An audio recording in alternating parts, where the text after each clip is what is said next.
Fellow tennis nerds, I hope you are well. I'm here with Henrik. It's been a long time, no podcast.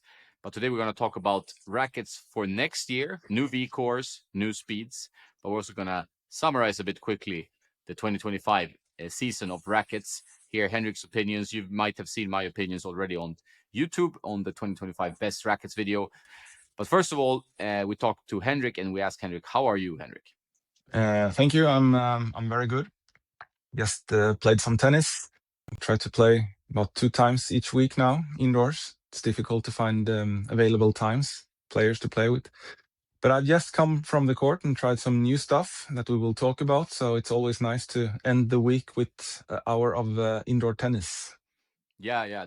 There's no other way in Sweden to play than indoors now. I can imagine. And also in Athens, where I was at the beautiful Tatoy Club, we were playing mainly indoors. Although you could play outdoors, but just timing reasons. And it's quite nice to have indoor. They have indoor clay and indoor hard, so it's a good situation. What did you play today? I'm curious. You have a bag full of rackets, of course. I tried the new VCORE 100, VCORE 98. I tried a new racket from Babola that will come out next year. And I I played with my go-to racket these days, the Head TGT 339.2, the Speed MP mold. That's the racket I tried today. And that's the one you like the most, right? I mean, you were a Model 100 user, big fan of Aero 98. If we go back a bit, the Model 100 from Nordic Dots is quite similar to this speed. How did you find this speed racket? Like, what made you buy that one and decide on this racket? I got it by coincidence or just by luck at the Davis Cup. It was a player that had tried it, and I got to keep it and try it, and liked it very much. It reminds me a lot of the Nordic Dots Model 100. I still use the Nordic Dots Model 100 as well, but this is the one that I'm using. It's the 2024 paint job, but it's as you can see, it's glossy.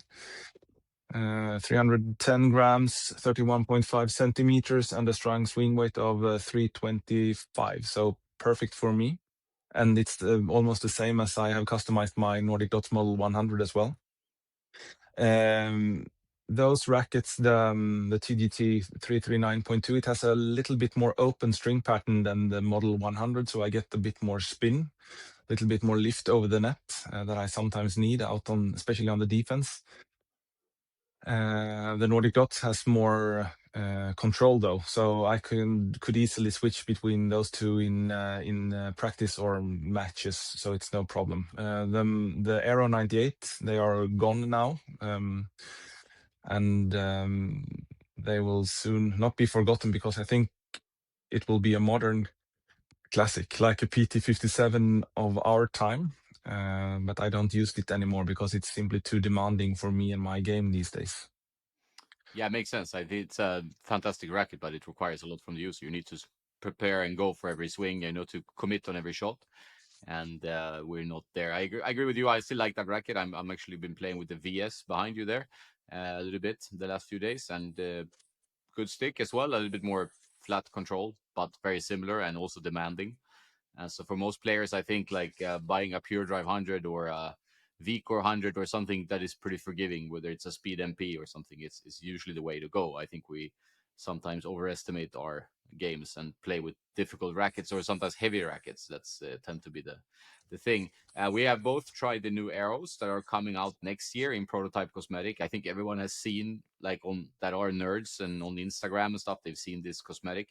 We're not going to talk too much about them, but I think you and I are pretty impressed by the 2026 Aero 100, and that's something that you're also contemplating alongside the Speed, whether it could be the next racket for you, right? Yeah, I in the past I used to play with every iteration of the Aero 100 from the first original 2004, I think, and through each and every model, and I have been liking each and every one of them. Played when I say I'm switching to a racket, it's just for a couple of months. I'm not that loyal to the rackets, but I have been using them for a longer period of time.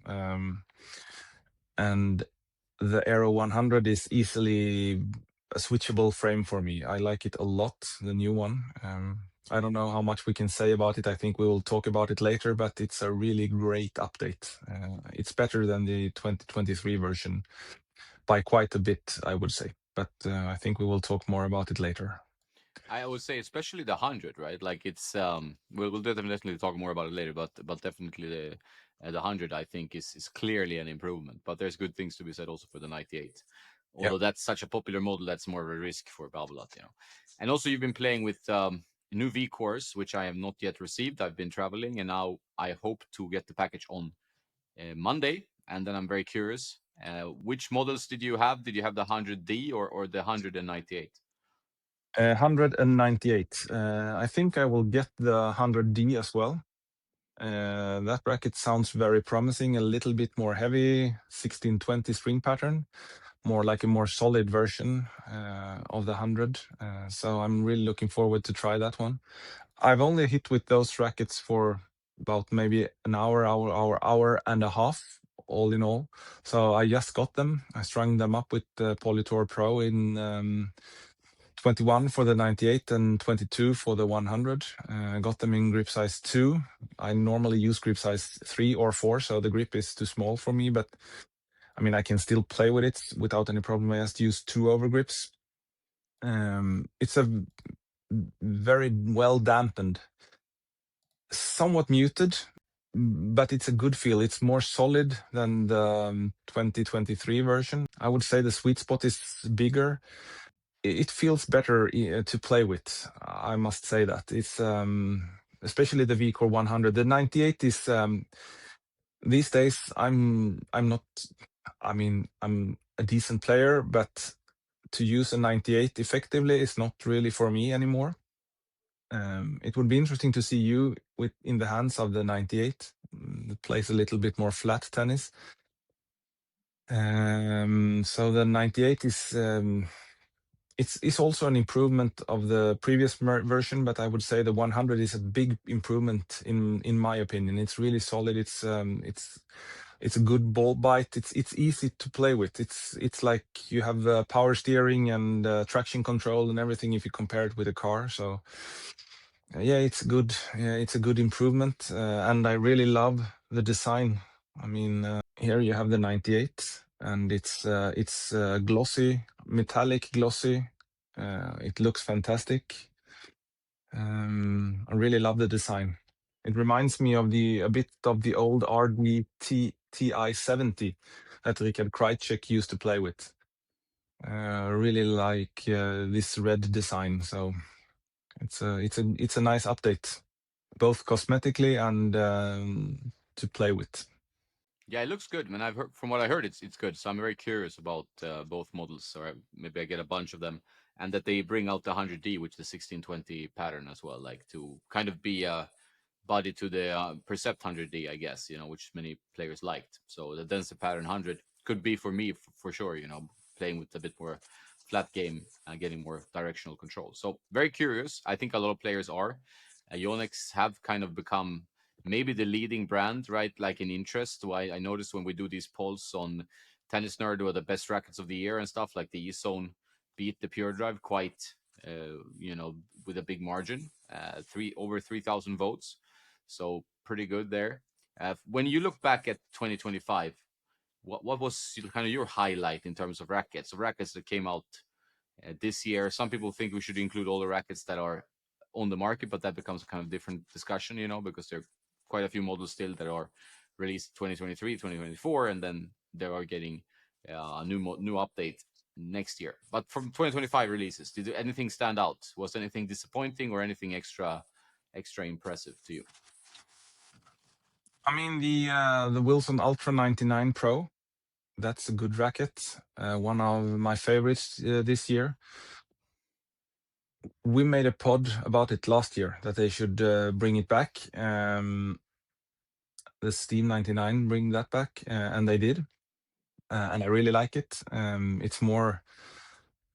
It's a better feel in the Ultra 99 Pro than the Pro Stock Steams, or yeah. But the string movement is pretty severe, so to say. So a 16 by 20 version would be 16 by 19 version would be better than the 1618, but it works with 1618 as well. It's a good, really good racket, one of the best looking rackets ever made. I love the blue design. So that's one of my favorite rackets. The Nordic Dots Model 98 Pro, especially, is also really, really good. I considered to switch to that one for a while from the Model 100.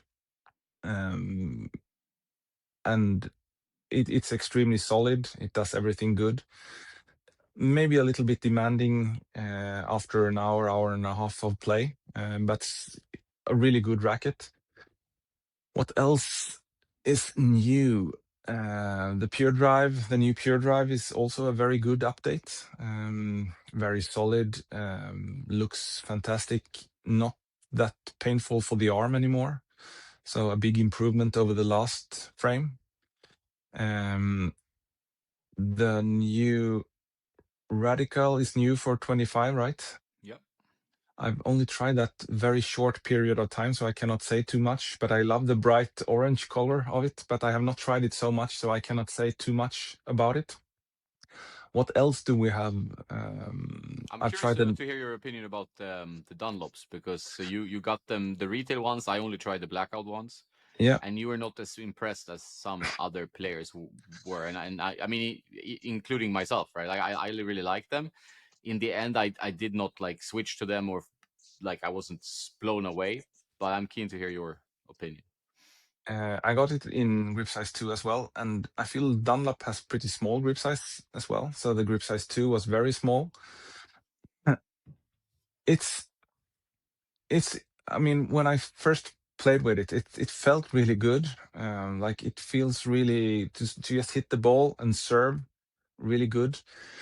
It's pretty good ball bite, but it was when I used it in matches, it was a bit, how do you say, more like a metallic feel, like not stiff, but I did not get so connected with the ball as I was hoping for. The swing weight was fairly light. I think it was around 315 strung or something like that. So it needs some lead as well.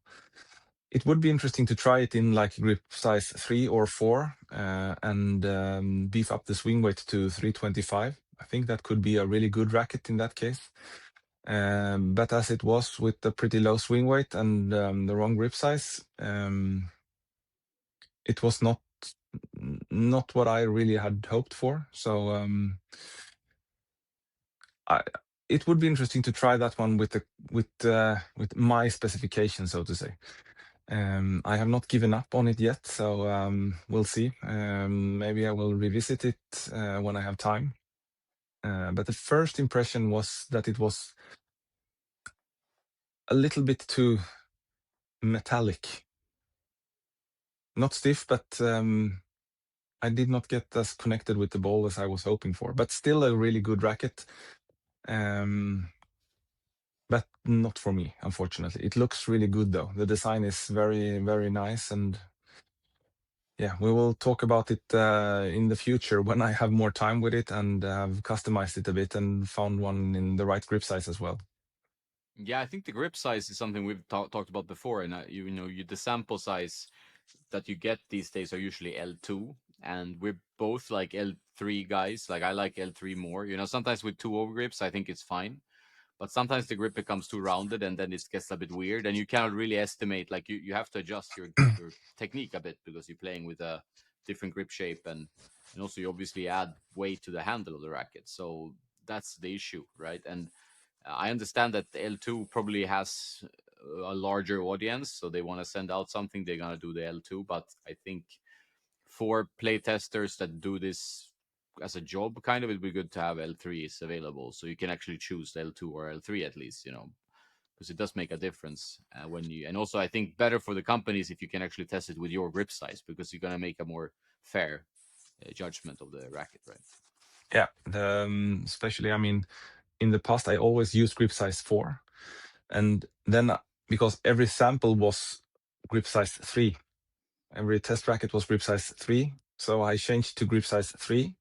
But I mean, I'm a big guy at almost 2 meters and big hands, so normally I could easily use grip size 4. So grip size 2 is a little bit too small for me. So it would be a good idea to have like grip size 2 and grip size 3, especially when they have demo rackets and like play test days, because they want to sell as much as possible. So it's good to have I mean, if they are making 1,000 sample rackets, do like 800 grip 2 and 200 grip 3 in that case, or yes, some varieties to suit different players.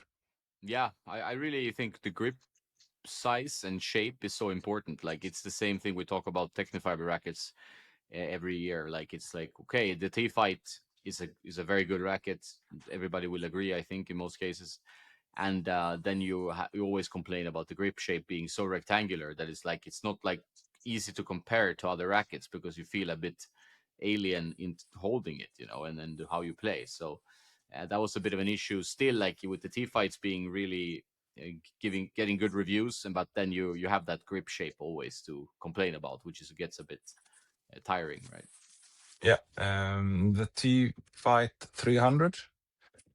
That was a really good racket, but I got some issues with my elbow with that one, unfortunately, because it felt really. I played really good tennis with it. Even if it was fairly low swing weight, like 318 strength, it felt fantastic. Very solid, good spin, good power, good control. Did everything good. Grip's shape is, of course, a little bit challenging to adjust to because it's so rectangular. But I got some issues with my elbow, and I don't know why, because it's not overly stiff, and it should be well dampened. So strange, but it's a really good racket. If you don't get any elbow issues with it, that's one of the best rackets this year as well. So really, really good racket, but just be careful with the elbow. That's my main concern with that one. I agree. I think I also Nikola Rakic, friend of the channel, got some severe elbow issue from that one. Not saying the racket is going to be bad for everyone. It's such a personal thing, like the vibrations and how you deal with them and how you hit the ball and how you grip the racket and so on. But it's when some people have it, you have to like alert a little bit because it can affect more people. And you buy a racket, you have to sell it and stuff like that. So or at least string it very very sensibly. When you string now, like what's your like go-to string and tension? What are you playing in the speed, for example? Kevlar at 70 pounds. It's the best. Okay, very, yeah. Now, I have Solinco Torbite 125, 21 kilos. But I think actually, when I first tried that Pro Stock frame, it had 22 kilos in it. And it felt too demanding for me. So when the tension has dropped, it plays much better. So I think I could string that one in like 19 kilos or something like that. So I will try different tensions. I have actually got 3 Pro Stock speeds in the 2026 paint job. I don't know if we are allowed to show that yet, but Yeah, I think so. Yeah. but it looks really good. I have not customized it yet, but I will customize it to my specifications. But it looks fantastic, like really, really, really cool. It looks black, but it's almost like a bluish, very dark navy blue color. I love it. So it will be interesting to try that one, and hopefully it will play the same as my other 339.2. And that was the Pro Stock as well. It's also a 33902, but Yeah, just it's exactly the same racket, just mm. different paints. So maybe some listeners or watchers of this might ask, like, why the two? Like 339 is the mold code, right? Like from Yeah, head. Uh, but what would the two be in this case? I think it's the 1619 version, and the one is 1820. So the one is the Pro, and the two is the MP. And this one, I think it's the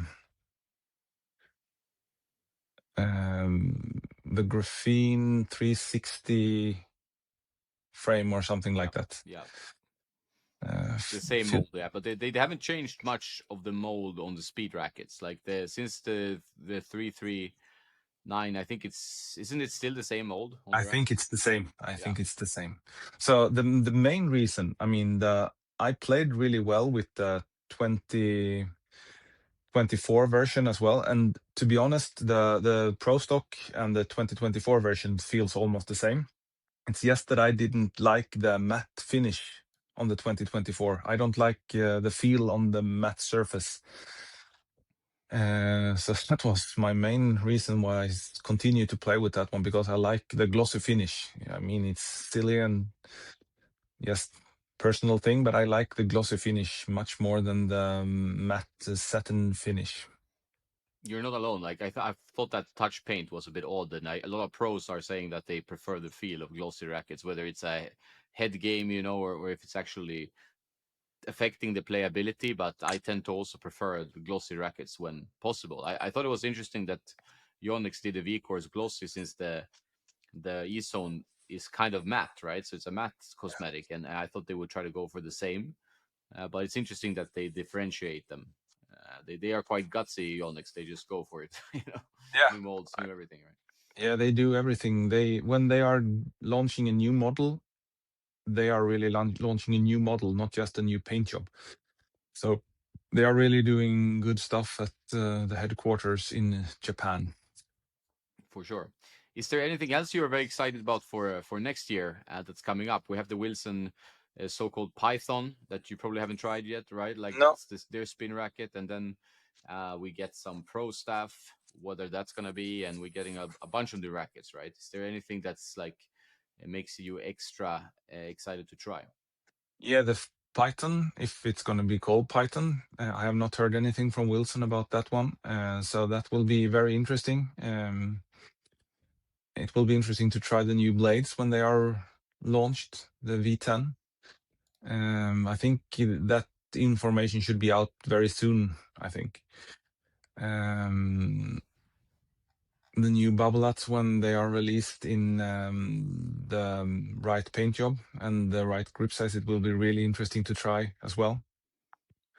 The new speeds, I have tried the Legend, that is the new 2026, and it's it the difference in RA is just 2 units, but it feels much more like stiff compared to the 2024 version. So it's placed more stiff, a little bit more powerful, little bit more solid in the upper hoop. Little bit less feel, but more like suiting a modern tennis game.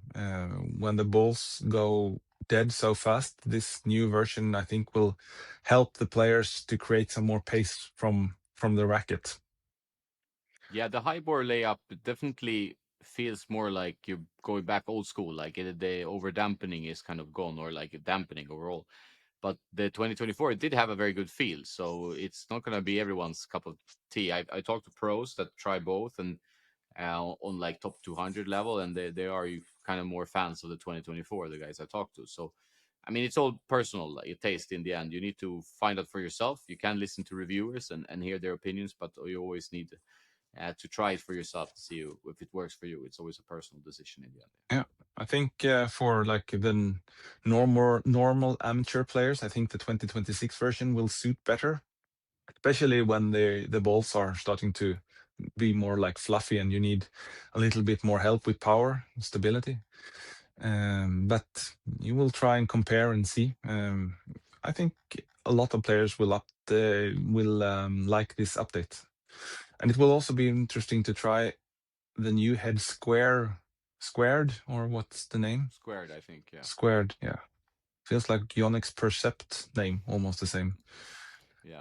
Um, but it will be interesting to try because they say it's like a two-piece construction of some sort. And I have not heard so much about it, but it will be interesting. Lower swing weight, but very solid. More focused on amateur and like beginners.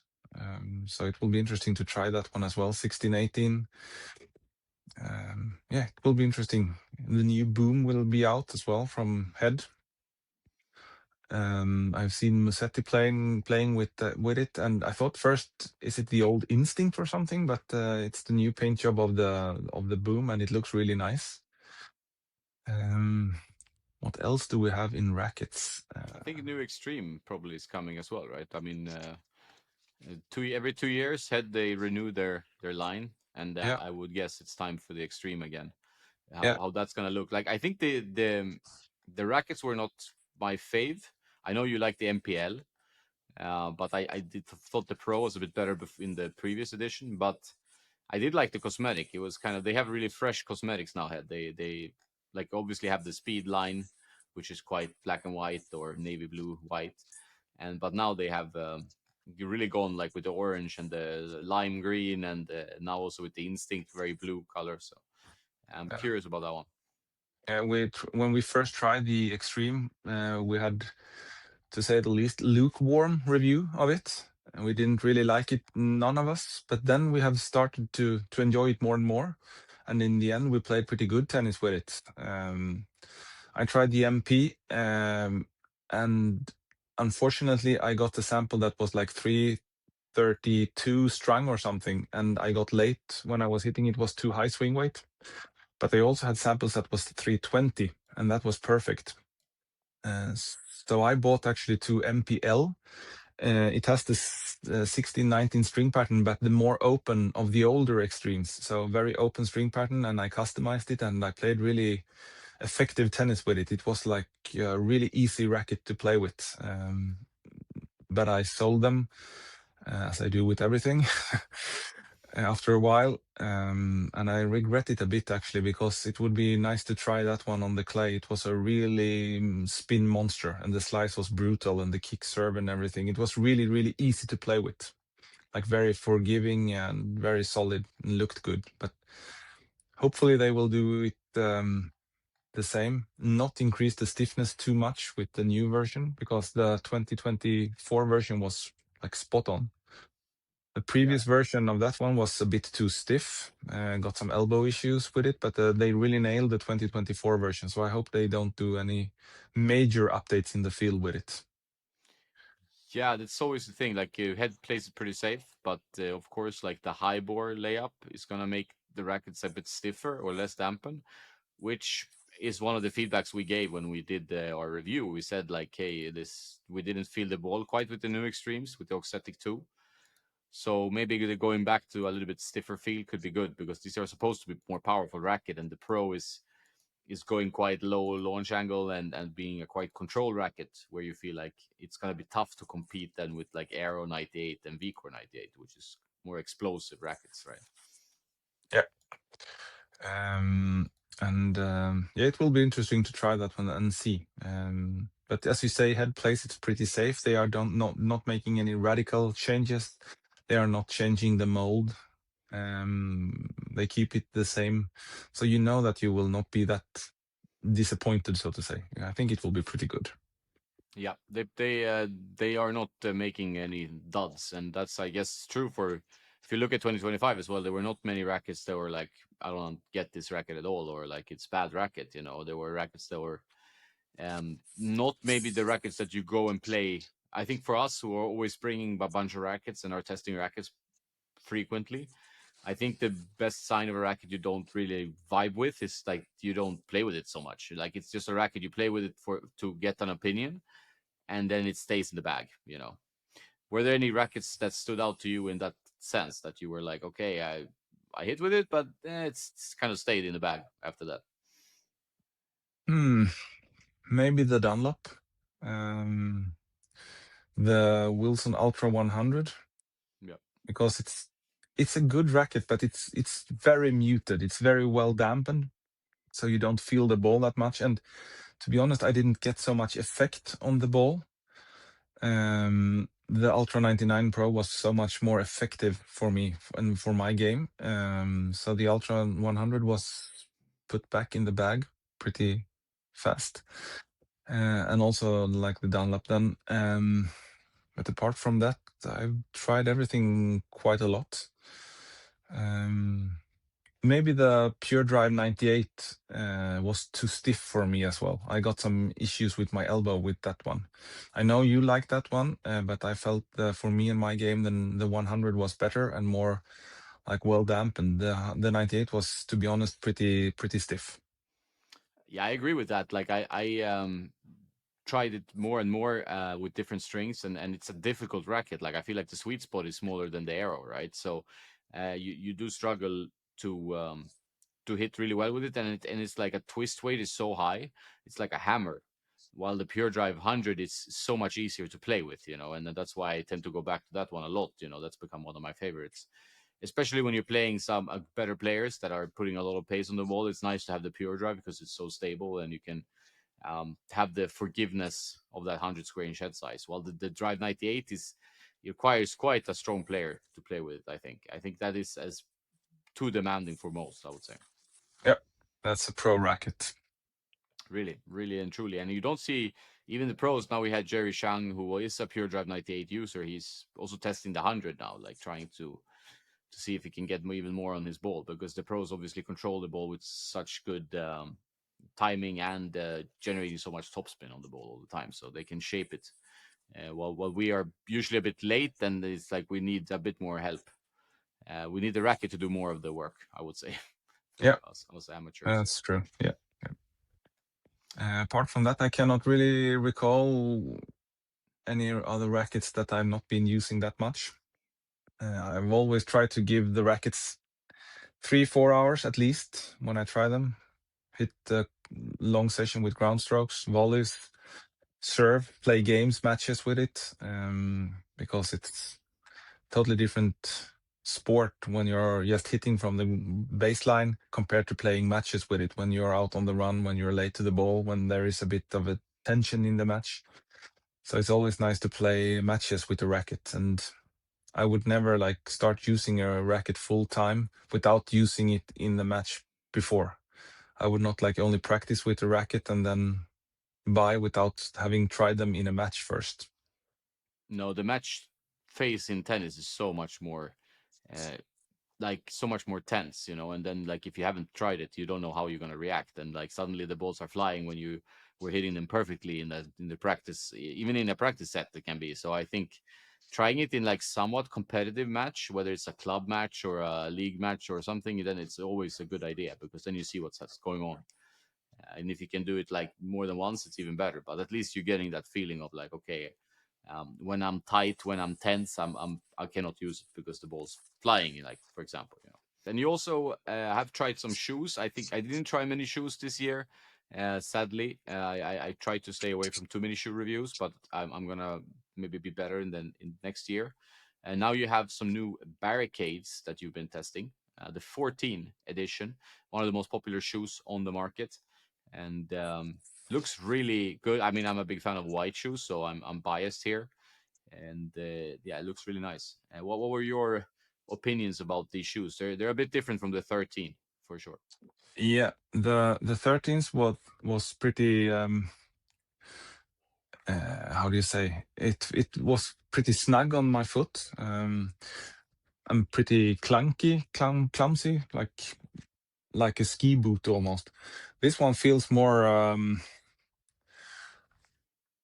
it's like a mix of a Barricade and Adizero. I don't remember the name of Adidas shoes, but it feels more like a speed shoe with more solid chassis.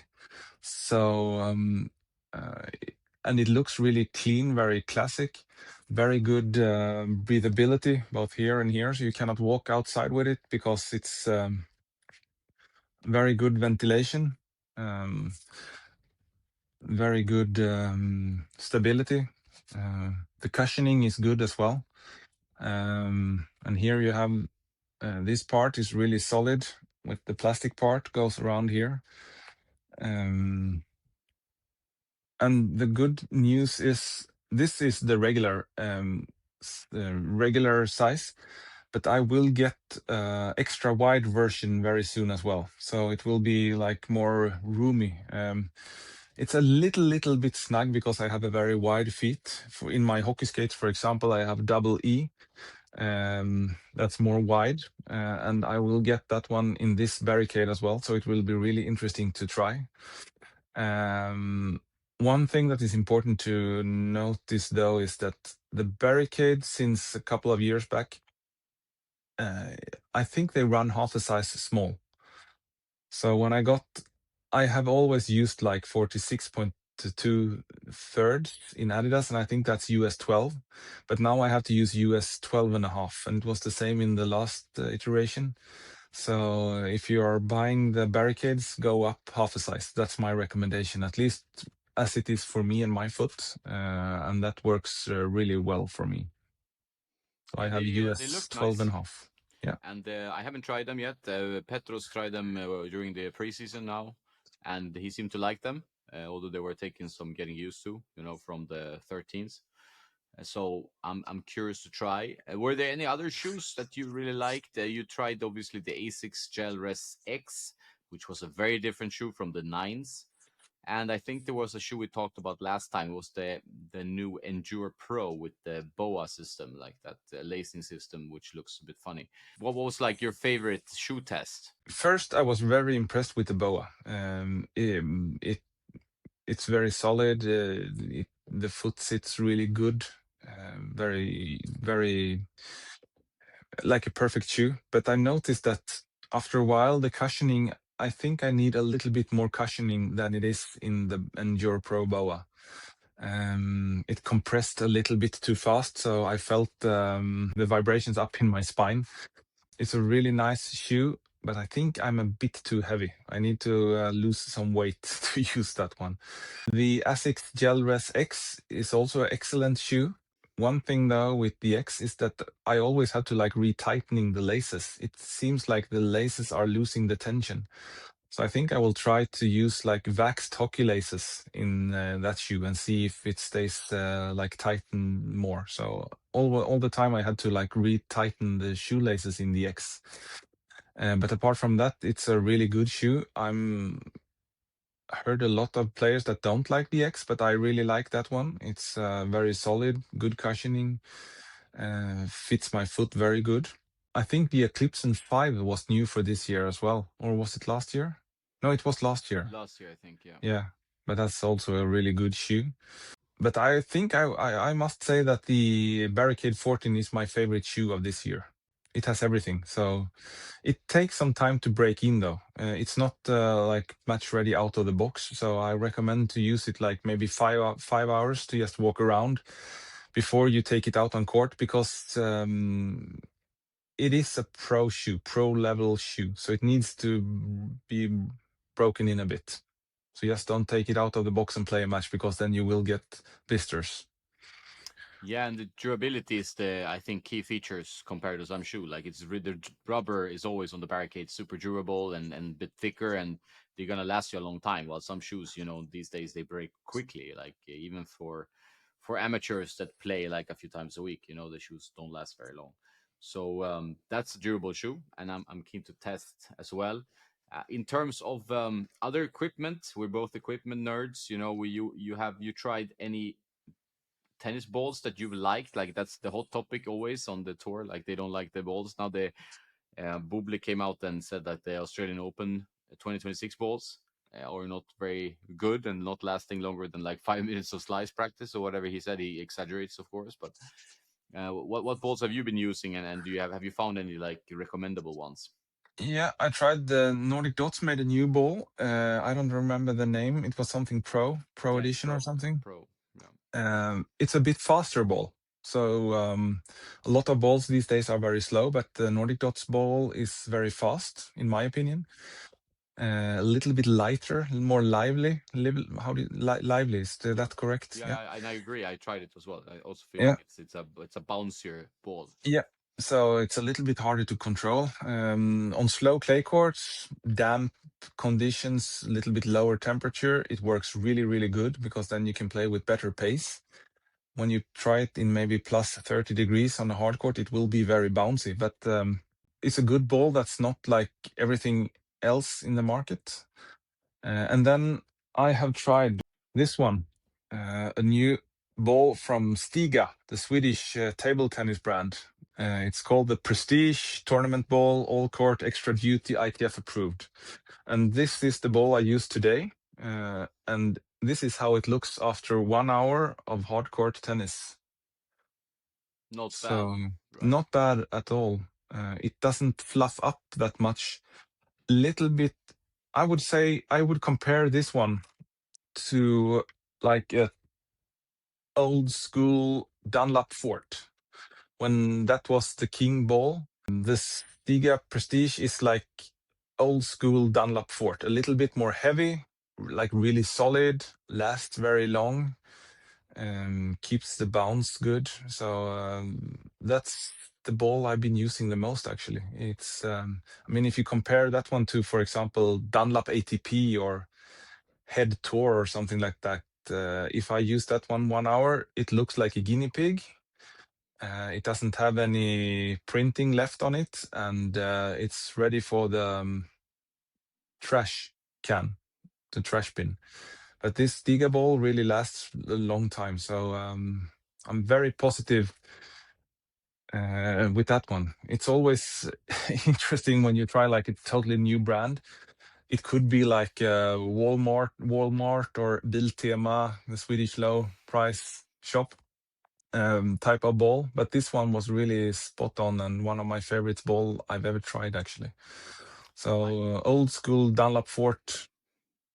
Yeah, I agree in some way. I found it a little bit hard at times, but I used it for the ball machine, my Pong bot, and then I found it kind of perfect because I don't want to use like unpressurized balls for the ball machine because then it's like super hard and you don't feel like you're going back to play with normal balls. It's gonna feel very different. So I've used that one and I really like that one and it lasted quite a long time. So the Stiga Prestige was a good ball.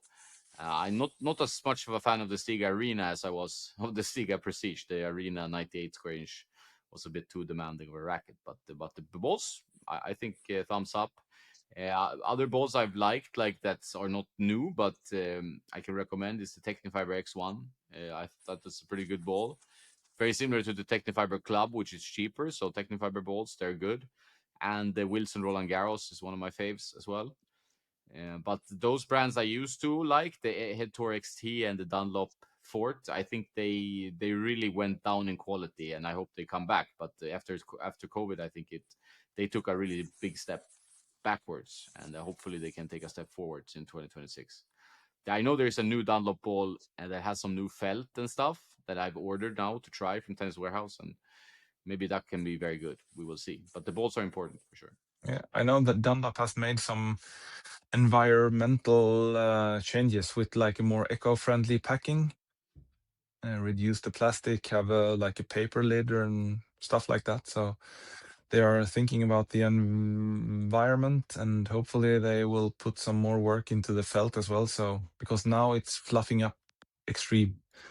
So hopefully they will improve the durability a bit because Dunlop used to be like the go-to market with balls. They used to be the best on the market up until COVID. So they know how to do good balls for sure.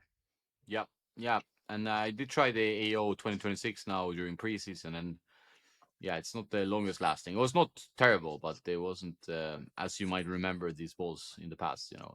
But maybe they're getting their back slowly, slowly. Not sure exactly what happened, but if it's a cost saving or if it's some rubber issue that they have in the industry, it's tough to know as a tester. But if you use the wrong balls, it's not the nicest experience. Especially like if you're in a cold playing hall and it's like damp conditions in the winter time now, and you're using the wrong ball can really be hurting your arm and make it so tough to play compared to a good ball. And maybe if you're playing like in a slow, tough conditions, try to go for a livelier ball like the Nordic Dots, the Technifiber ball. They're quite lively as well. And don't go for like a head tour, where you have to really work hard after 30 minutes of play. Yeah, that's true. Anything else that you are looking forward to for next year? You're gonna play in the tournaments. What's on the agenda? I mean, I know you're in hockey season mode right now, so you're playing ice hockey. You're following your team HV71, so you're really in the hockey trenches. Yeah, I'm watching a lot of hockey. I think I watch more hockey than tennis at the moment. And I also started to guard the net again as a goalkeeper in ice hockey, like once a week. But it's more for the it's a extremely good fitness session. The equipment is about 20 kilos. So when you're practicing 1.5 hour, the workout is, I mean, it's extreme. You have a maximum heart rate all the time, and you're sweating like buckets. So it's the best conditioning workout that you can possibly find. So it's good as a preseason training for tennis. But I think I will play the national championships in Sweden indoors up in Stockholm if it's possible with work and stuff like that. Then hopefully I will play some league matches in Austria in May. Hopefully I will get the chance to travel with the Davis Cup team to the Czech Republic away in February as well. Yeah. So that's the plan. Unfortunately, most tournaments here in Sweden, though, the men's 45, they get cancelled because it's just 1-2 into the entry list. I don't know what's happening, but this autumn, I think 3 out of 5 tournaments was cancelled because it was no players. Strange. I don't know why, but and it will be some league matches in Sweden as well. We're playing in the second division with the men's 45, and we have won all matches 3-0 so far. So hopefully we will take the jump up in the highest division, and then it will be really, really good matches next year. But we have to win a couple of more matches to secure the league. So it will be some more focus on league matches next year because tournaments is just difficult to find. Yeah, it seems to be. I mean, maybe it's a trend in Sweden because we haven't brought out like some players in a long time. You know, we still have the Ymer brothers, we have Leo Borg, but it's been tough to get players deep in, like, especially ATP tournaments now, but also challengers and future. So it's been a tough period for Swedish tennis, and maybe that's shown also on like rec player tournaments and these things. You know, I don't know. Paddle it was growing heavily in Sweden for a while. I don't know how it is anymore. If it's people are still going over to paddle from tennis, or if it's No. died down. It's slowly. I would not say dying out, but it has settled, and they have closed huge amount of paddle arenas. So tennis is solid, but people are just not playing competitive. They are playing like it's difficult to get available courts indoor because there is a lot of amateurs playing for fun, practice, but not playing matches, unfortunately. I know you can play senior tennis tournaments in like Stockholm and Gothenburg, but it's not easy to travel 400 kilometers one weekend to play a tournament. And they always begin like on Thursday night, and then you have to take time off from work, and it's not just possible as when you have a normal daytime job. Then you have to play more league matches. So hopefully it will be more players that like dare to play matches and not just practice.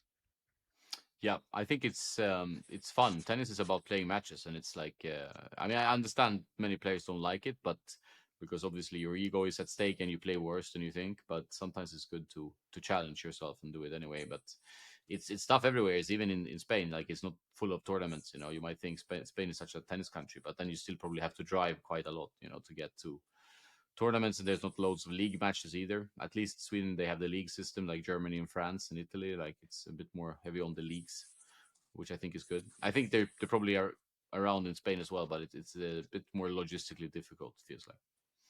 Yeah. But it's good to hear. Good to hear, and we have lots to look forward to for next year. Hopefully, go to some tournaments. We always go to Swedish Open. That probably will be another one, and maybe something else. Do you have any trips planned for tennis? Yes, hopefully Davis Cup in February. Yeah.